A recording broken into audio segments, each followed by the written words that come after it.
예, 드디어 레위기 27장 왔습니다. 이제 목요일 날 아침에 이게 레위기가 끝나는데 레위기를 이렇게 완주하신 분들에게 축복하면서 좋은 소식이 있을 것 같아요. 힘을 내시고 마지막 레위기 끝에 한번 27장 오늘 1절부터 13절까지 같이 읽겠습니다. 한 목소리로 같이 읽습니다. 시작. 여호와께서 모세에게 말씀하여 이르시되 이스라엘 자손에게 말하여 이르라. 만일 어떤 사람이 사람의 값을 여호와께 드리기로 분명히 서원하였으면 너는 그 값을 정할지니 내가 정한 값은 20살로부터 60살까지는 남자면 성소의 세겔로 어느 50세겔로 하고 여자면 그 값을 30세겔로 하며 5살로부터 20살까지는 남자면 그 값을 20세겔로 하고 여자면 10세겔로 하며 1개월로부터 5살까지는 남자면 그 값을 은 5세겔로 하고 여자면 그 값을 은 3세겔로 하며 60살 이상은 남자면 그 값을 15세겔로 하고 여자는 10세겔로 하라. 그러나 서원자가 가난하여 내가 정한 값을 감당하지 못하겠으면 그를 제사장 앞으로 데리고 갈 것이요 제사장은 그 값을 정하되 그 서원자의 형편대로 값을 정할지니라. 사람이 서원하는 예물로 여호와께 드리는 것이 가축이면 여호와께 드릴 때는 다 거룩하니 그것을 변경하여 우열간 바꾸지 못할 것이요 혹 가축으로 가축을 바꾸면 둘 다 거룩할 것이며 부정하여 여호와께 예물로 드리지 못할 가축이면 그 가축을 제사장 앞으로 끌어갈 것이요 제사장은 우열간의 값을 정할지니 그 값이 제사장의 정한 대로 될 것이며 만일 그가 그것을 물으려면 내가 정한 값에 그 5분의 1을 더할지니라. 아멘. 이제 27장 마지막 서원에 따른 예물을 드리는 것에 관한 규정을 기록해뒀는데 좀 뜬금없다는 얘기가 들지 모르겠지만 어쨌건 이 레위기를 마치면서 하나님께 인간이 드리는 자신의 서원, 그때 무엇을 드려야 할지 어떻게 드려야 할지를 규정함으로써 하나님에 대한 헌신을 이렇게 인간 본연이 아니라 하나님께서 그것마저도 무리하지 않도록 배려하는 모습을 보게 됩니다. 우리는 이렇게 갑자기 뭐가 뜨거워지거나 이렇게 가슴이 격하거나 하면은 뭘 이렇게 기꺼이 포기하고자 하는 그런 아름다운 마음이 있습니다. 그래서 누군가 사랑하면은 우리는 뭘 드리고 싶은 것이죠. 어떤 때는 가장 좋은 것을 주고 싶고 또 어떤 때는 내가 가진 전부를 드려도 아깝지 않다고 생각을 하게 됩니다. 그러나 감정이 격해서 뭘 드리겠다고 서원을 했다가 조금 시간이 지나고 나면은 그 형편이나 사정이 바뀌는 것을 또 경험하게 되지 않습니까? 그래서 이껏 하나님께 뭔가를 드리기로 결심을 했다가 그걸 드릴 수 없는 형편이 되면은 그 약속을 깨는 일이 있어서는 안 되기 때문에 처음부터 신중하게 생각하고 신중하게 결정하고 그리고 일단 서원을 했으면 반드시 지켜야 한다는 것입니다. 사람과의 약속도 지키지 않으면 관계가 어려워지는데 하나님과 약속을 일껏 해놓고 그 약속을 지키지 못할 경우에 얼마나 본인도 마음에 부담이 되고 죄책감이 크겠습니까? 따라서 선뜻 약속하지 말라는 것, 또 너무 무리하게 그런 약속을 하지 말라는 것, 그게 이 서원에 대한 하나님의 이 권면이에요. 오늘 이 서원에 관한 얘기를 한번 조금 더 자세히 한번 보겠습니다. 27장 1절로부터 우선 2절까지 1절 2절 읽습니다. 시작. 여호와께서 모세에게 말씀하여 이르시되 이스라엘 자손에게 말하여 이르라. 만일 어떤 사람이 사람의 값을 여호와께 드리기로 분명히 서원하였으면 너는 그 값을 정할지니 사람이 이제 뭘 이렇게 뭐 아들을 드리겠다, 뭐 나 자신을 드리겠다 이렇게 했으면 함부로 값이 있는 게 아니라 하나님이 정한 이 값이 있다는 것입니다. 그래서 오늘 보니까 5살 때까지 또 20살 때까지 20살에서 60살까지 또 그 이후에 이 서원을 했을 때 내가 사람의 값을 드리는 게 달라요. 남자 여자가 또 다릅니다. 따라서 그 값은 일반적으로 하나님께서 정해놓은 값을 드리도록 되어 있습니다만은 그러나 그 값이 내가 부담이 된다고 할 때는 제사장이 그 값을 조정할 수 있게 또 했어요. 가난한 사람들이 서원을 했다가 아들을 하나님께 드리겠습니다. 그럼 뭐 아들이 20살이면 얼마를 드려야 되는데 그게 형편이 안 될 경우에 제사장이 그 값을 조정할 수 있도록 그렇게 만든 것을 보게 됩니다. 그래서 8절 한번 몇 세겔은 여러분들이 조금 그거 하기로 하고, 한 세겔은 11.4g이라는 거 알죠? 은 한 세겔 하면은 11.4g인데 성소에서 쓰는 세겔은 조금 더 무게가 좀 가벼웠다고 그래요. 그래서 한 세겔이 20계란인데 성소에 쓰는 이 세겔 계란은 단위가 좀 작아서 한 계란은 0.5g이었다고 이렇게 돼 있는데, 그럼 일반 세겔은 11.4g, 성소 세겔은 대개 한 10g 정도 이렇게 되었다고 해요. 그래도 그게 하루에 품삯, 아니 한 나흘 정도의 품삯이 이 게라 정도였다고 하니까 세겔 정도면 굉장히 큰 부담이 되는 것입니다. 그걸 이제 드리는 것이죠. 예를 들어서 우리가 쓸게 사무엘상을 보면은 한나가 아이가 없어서 울부짖지 않습니까? 성전에 가서 부르짖어 기도하는데 하나님께 소원을 드리죠. 내가 아들을 주시면은 그 아들을 드리겠다. 그렇게 얘기를 합니다. 결국 아들을 얻게 되지 않습니까? 근데 그 아들을 금방 주지 않아요. 핏덩이를 어떻게 주겠습니까? 보통 드리는 나이를 2살에서 3살 그 사이쯤 해서 아이를 드리게 되는데, 드리기로 했기 때문에 먼저 소원에 대한 돈을 먼저 드리는 거죠. 그렇게 하고 나중에 이제 사람을 드리는 걸 보게 됩니다만은, 그 값이 다 달라요. 보면은 뭐 5살부터 20살까지는 남자는 20세겔이고 여자는 뭐 13세겔이다 이렇게 값이 정해져 있어요. 근데 8절을 한번 보십시오. 8절 읽습니다. 시작. 그러나 서원자가 가난하여 내가 정한 값을 감당하지 못하겠으면 그를 제사장 앞으로 데리고 갈 것이요, 제사장은 그 값을 정하되 그 서원자의 형편대로 값을 정할지니라. 이게 참 하나님의 배려라는 것이죠. 늘 하나님께서는 사람의 형편과 처지를 배려하십니다. 그러니까 무리하게 약속을 하거나 무리하게 하는 것을 원치 않는다는 것이죠. 우리가 뭐 되게 하나님께 소원을 드릴 때 뭐 끈에 받으면은 뭐 땅끝까지 가겠다고 소원하지 않습니까? 그래서 막 선교사로 헌신할 사람은 되게 다 일어나잖아요. 몇 명이나 가겠어요. 그러면 안 된다는 거죠. 소원한 걸 하나님께서 받으셨기 때문에 그건 번복할 수 없습니다. 그냥 함부로 소원하지 말라는 것이죠. 우리 사사기에 보면은 왜 입다가 전쟁에 나가면서 하나님께서 승리를 주시면은 저를 승리하고 돌아올 때 가장 먼저 마중 나오는 사람을 주님께 제물로 드리겠다고 그렇게 소원을 하지 않습니까? 누가 나왔어요? 자기 딸이 나오지 않습니까? 그래서 딸이 슬픔에 겨워서 2달 동안 이렇게 시간을 보내고 결국 아버지의 뜻에 순종하게 됩니다만, 그렇게 선뜻 우리가 이렇게 소원하지 말라는 것이죠.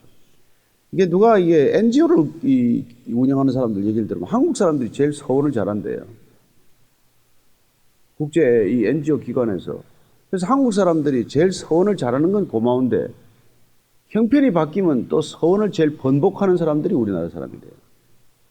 그런데 이제 운영단체에서는 뭐 예를 들어 1년이든지 뭐 몇 년이든지 소원을 하면은 그걸 지켜줘야 계속 후원이 끊기지 않고 가게 될 텐데, 한국 사람은 쉽게 소원하고 쉽게 헌신을 결정하고 형편이 어려워지거나 바뀌면 가장 먼저 그걸 끊어버리는 거예요. 그래서 그게 한국의 그 소원을 끊는, 약속을 끊는 지수가 제일 높답니다. 별로 유쾌한 얘기는 아니죠. 저는 우리가 뭐 지난번에 뭐 컴패션에도 그렇게 나와서 우리가 설명을 듣고 헌신을 결정을 했는데, 저는 그런 것들이 약속이 지켜지게 되기를 바랍니다. 제 경우는 약속을 어길 것 같아서 처음에 그냥 한 몫에 다 해버리는 그런 결정을 내리는데, 매달 하는 게 언제 형편이 바뀔지 모르잖아요. 또 저 같은 나이 되면 언제 갈지도 모르잖아요. 그러니까 그냥 한 번에 하겠습니다 이렇게 결정을 했는데, 사실은 그런 소원을 할 때 자기의 형편을 충분히 감안해서 할 수 있는 것이죠. 근데 우리는 되게 뭐 권면할 때 그런데 힘에 부치게 하는 걸 자꾸 요구해요. 무슨 교회 건축을 한다, 뭘 한다 할 때 헌금을 자꾸 무리한 요구를 해가지고 사람들을 어렵게 만드는데, 소원은 하나님과의 약속이기 때문에 인간의 무슨 권면을 가지고 따를 일은 아닙니다. 저는 여러분들이 하나님께 기도해보고 하나님께 이걸 드리는 게 마땅하다, 내지는 내 인생에 뭐 1년이든 2년이든 드리는 게 마땅하다, 그러면 그 약속을 지켜야 되는 것이죠. 저는 우리 그 젊은이들 가운데서 가끔 이제 이렇게 선교사로 한 1년씩 헌신하겠다고 약속하고 그 약속을 지키는 거 보면 참 대단해요. 자기 시간에 인생의 가장 소중한 시간, 그렇게 아름다운 시간을 하나님께 1년간 드리겠다. 그렇게 소원하고 대학에 휴학을 하거나 그러고는 가서 선교지에 가서 6개월이건 1년이건 있다 오는데 저는 그런 소원이야말로 참 하나님께서 기쁘게 받으시는 소원이라고 믿습니다. 근데 얼핏 그냥 선교 동원할 때 보면은 일어났다가 그냥 꿀먹은 벙어리가 되어버리고 그러면은 사실은 참 모양이 안 좋잖아요. 여러분들 나시린의 서원 이런 것들은 특별히 할 때 조심해서 하라 그런 뜻입니다. 그럼 만약에 안 될 때는 이 값을 치를 때 그 값이 안 됐다는 것을 이렇게 설명을 하면 제사장이 그 값을 조정해 줬다. 이게 중요한 얘기죠. 근데 약속을 해놓고 그런 조정을 하지 않고 그렇게 일방적으로 그걸 약속을 변경하면은 어처구니 없는 일을 겪지 않습니까? 그게 우리가 아는 그 아나니아와 삽비라 사건 아니에요?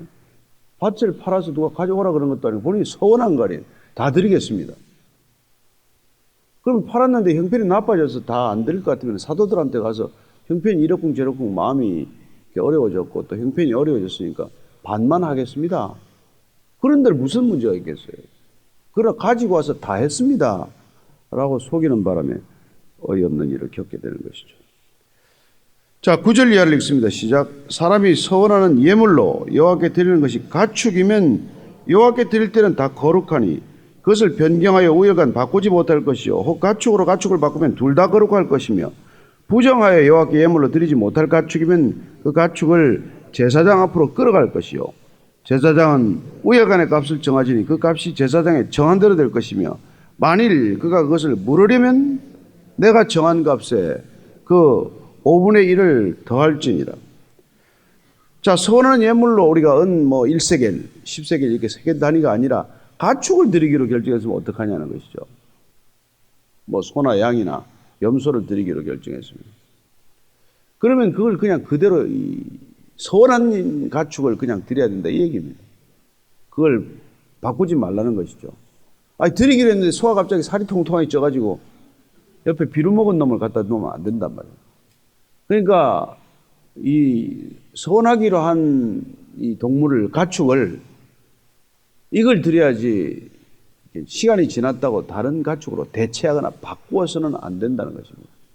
하나님께 드리기로 한 것은 대체가 안 된다는 거예요. 자기는 서원해놓고 갑자기 아들한테 야 나는 형편이 나이가 들었으니까 네가 좀 가야 되겠다. 이런 건 안 된단 말이에요. 그래서 누가 재미있는 얘기가 있는데 소가 송아지를 2마리를 낳았어요. 그래서 이제 아내하고 둘이서 의논을 한 겁니다. 이제 여보 한 마리를 주님께 드립시다. 서원합시다. 아 그러죠. 하나님께 한 마리 기꺼이 드리기로 하십시다. 근데 어느 놈을 드릴 거예요? 그랬더니 이미 내 마음에 정했습니다. 근데 이제 아내가 지켜보고 있는데 한 일주일 지났다가 소 한 마리가 죽어버린 거예요. 그래서 여보 어떻게 이제 저 한 마리를 그냥 드리고 나면 우리가 소가 없어지겠네 송아지가. 그랬더니 남편이 아니야 이미 정했는데 그놈이 죽어버렸어. 그렇게 얘기했다는데 그러면 안 된다 이 말이에요. 정하면 딱 그놈을 드려야지.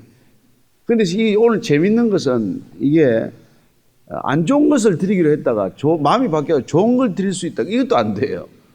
좋은 걸 드리기로 했다가 안 좋은 걸 드리는 건 물론 안 되지만 안 좋은 걸 드리겠는데 마음이 좀 찜찜해가지고 주님 제가 좋은 걸 드리겠습니다 하고 바꾸는 것도 안 된대요. 그게 오늘 이 뒷부분의 얘기입니다. 재밌지 않습니까? 그 이유를 설명하는데 왜냐하면 일단 정하면 드리기로 정했으면 그것은 하나님께서 받으신 바 되어서 그건 이미 거룩해졌다는 거예요. 그놈이 비루 먹었건 살이 쪘건 거룩해진 건데 그걸 인간의 눈으로 바꾸는 건 안 된다 이 말이에요. 바꾸려면 2마리 다 드리라 이렇게 됩니다. 난 이런 게 너무 여러분들 재밌지 않습니까? 하나님께서 우리가 드리기로 마음먹으면 이미 받으신 게 된단 말이에요. 그걸 바꾸면 안 된다. 번복할 수 없다는 것입니다. 저는 이 말씀을 묵상하다 그래요. 야, 우리가 하나님께 정말 크리스찬이 된다. 내가 하나님께 따르기로 결정을 했다. 주님을 일생 따르기로 결정하면 자 어떻게 된다고요? 번복 안 됩니다. 저는 그리스도인들이 정말 하나님을 따르기로 한다는 것은 하나님께 내 전부를 드리기로 결정한 건데 그렇게 드리기로 결정하면 번복이 안 된다는 것을 기억하십시오. 저나 여러분들은 이제 주님께 드려진 바 되었고 구별된 바 되었단 말이에요. 그러면 정말 우리가 그리스도인답게 사는 것밖에 다른 길이 없어요. 형편이 바뀌었다고 우리가 덜 그리스도인들처럼 살고, 형편이 좀 나아졌다고 더 그리스도인처럼 살 수는 없는 것 아니겠어요? 그러니까 우리가 그리스도인이다 라고 하면 주님께 드려진 바 되고 받으신 바 되어서 더 이상 변경이 불가능하다는 것입니다. 저는 뭐 이렇게 어디 책을 보다가 그런 일이 있어요. 누가 그 자동차 정비소를 하는 분이 계신데, 이분이 예수 믿고 나서 사람을 속이지 이제 않게 된 거예요.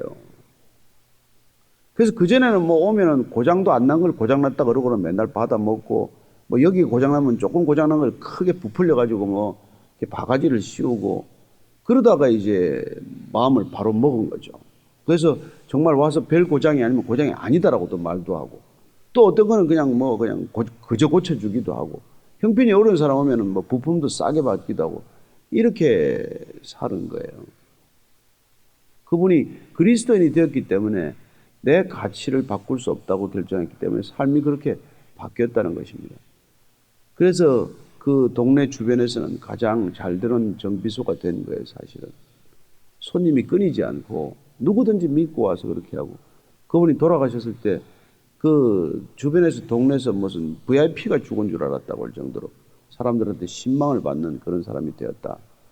저는 그게 우리가 하나님께 드려진 바 되었다는 것을 잊지 않고 있기 때문에 이제 내가 내 것이라고 사는 것이 아니라 내가 하나님의 것이라고 사는 것, 그게 그리스도인의 삶이 아니냐는 것이죠. 그래서 여러분들이 어디 가서 그리스도인이라고 함부로 말하지는 않을지라도 그렇게 내 삶으로 구별된 삶을 보이는 것 말고는 다른 일이 없어요. 그런데 이제 그 당시 예수님 당시에 이 재밌는 게 나오죠. 예수님께서도 그걸 이렇게 나무라셨는데, 고르반이라고 하면은 하나님께 드리기로 결정했습니다. 그럼 그 아무도 손을 못 대는 거예요. 그래서 집에 예를 들어서 무슨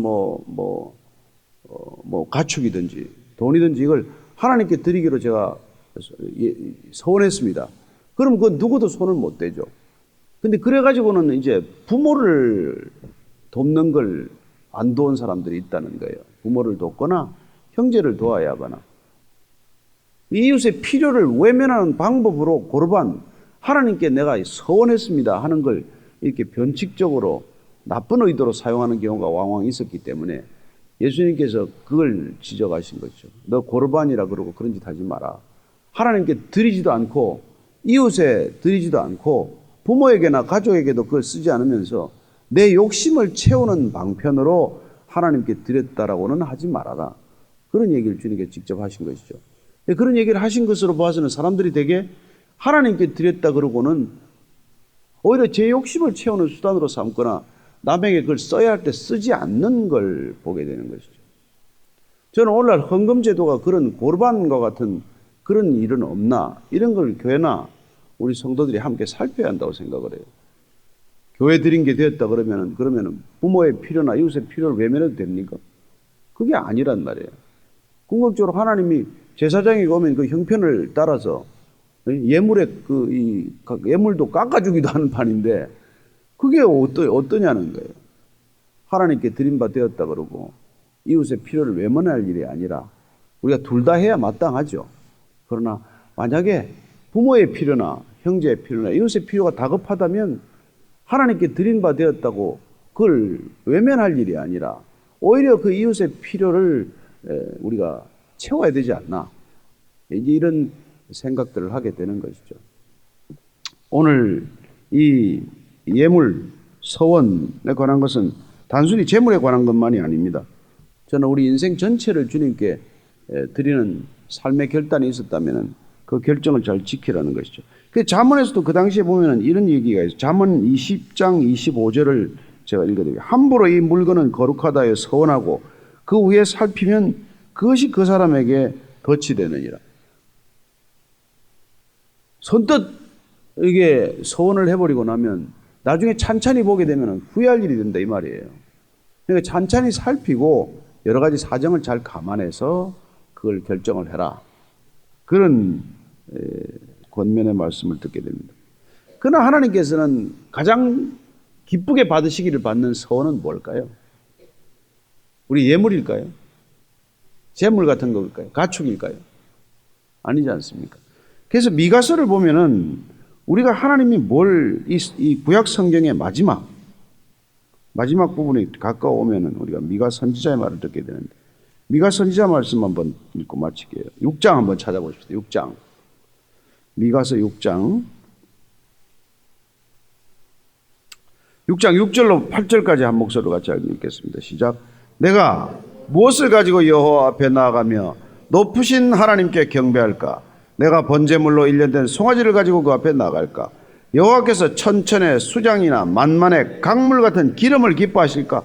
내 허물을 위하여 내 맏아들을, 내 영혼의 죄로 말미암아 내 몸의 열매를 드릴까?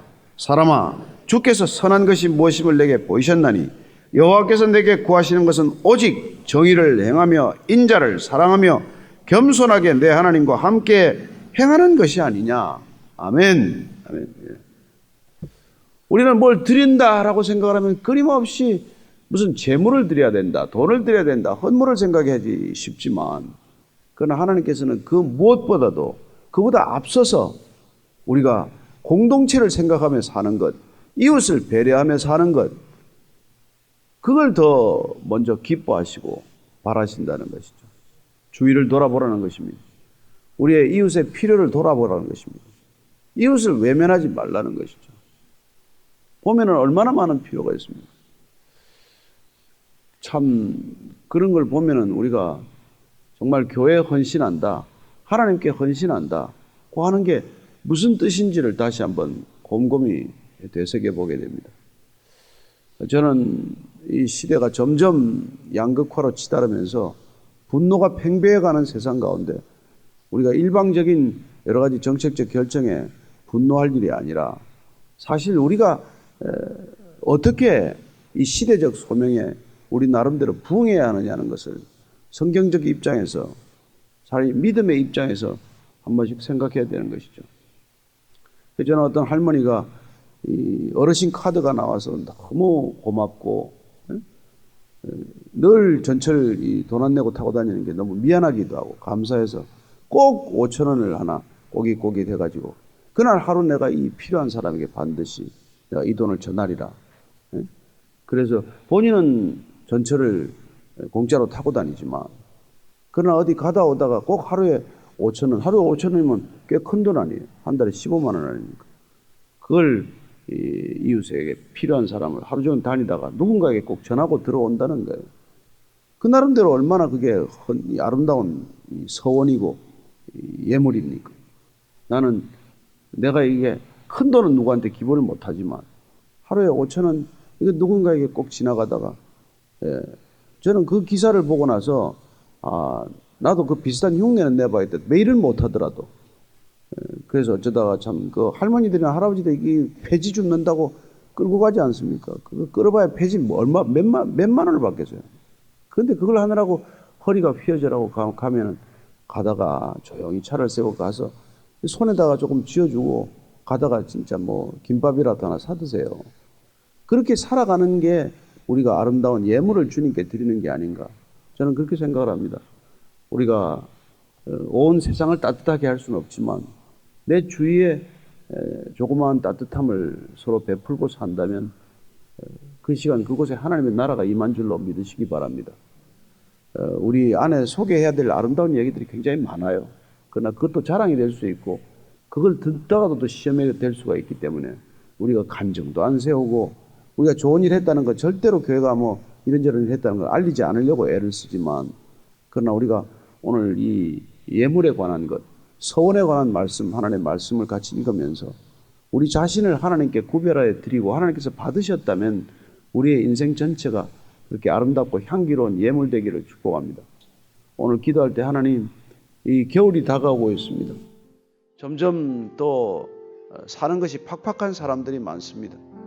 내가 많은 사람들에게 도움을 줄 수는 없지만 내 눈에 들어오는 한두 사람, 내 이웃에 있는 한두 사람에게는 그 필요를 나누며 살고 싶습니다. 하나님, 그 마음이 주님께 드리는 서원이 되게 하여 주옵소서. 한번 그렇게 기도하십시다. 하나님, 주님께서 우리에게 정말 많은 것을 허락해 주셨습니다. 어느 것 하나 주님으로부터 오지 않은 것 없습니다. 하나님, 이 모든 것들 내 것처럼 여기며 살지 않게 도와주시고, 하나님, 이웃과 함께 더불어 나눌 줄 알며 이웃을 섬길 줄 아는 우리 모두가 되게 하여 주옵소서. 하나님, 베이직 교회가 소리 없이, 소문 없이, 빛도 없이, 이름도 없이 흩어질 줄 아는 믿음의 공동체가 되게 하시고, 흩어버리는 것들 가운데 하나님의 사랑만 묻어가게 하여 주옵소서. 하나님 아버지, 정말 이 시대 그리스도인들이 어떻게 삶을 나눠야 할지 주님께서 우리에게 많은 도전을 주십니다. 나라를 위해서도 내 몸을 부서지라고 나누는 사람들이 있는가 하면 내가 가진 것을 아낌없이 후원하는 사람들도 있습니다. 하나님, 그들과 함께 우리도 작은 손짓, 작은 걸음, 작은 몸짓이라도 이 나라의 민족을 위하여 다시 한번 우리 자신이 기꺼이 빛이요 소금으로 소진되는 인생들 되게 해 주옵소서. 하나님, 갈수록 어렵다고 말합니다. 갈수록 더 힘든 상황들이 중첩되고 있습니다. 낙심하지 않고 실망하지 않고 선한 일을 하다가 멈추지 않게 하여 주옵소서. 베이직 교회가 올해 2019년도 이제 연말을 맞아가면서 어떻게 우리가 그 아름다운 나눔을 해야 할지 기도하게 하시고, 하나님의 시선을 따라가게 하시고, 아버지의 마음을 품게 하여 주옵소서. 하나님 들으시옵소서. 하나님,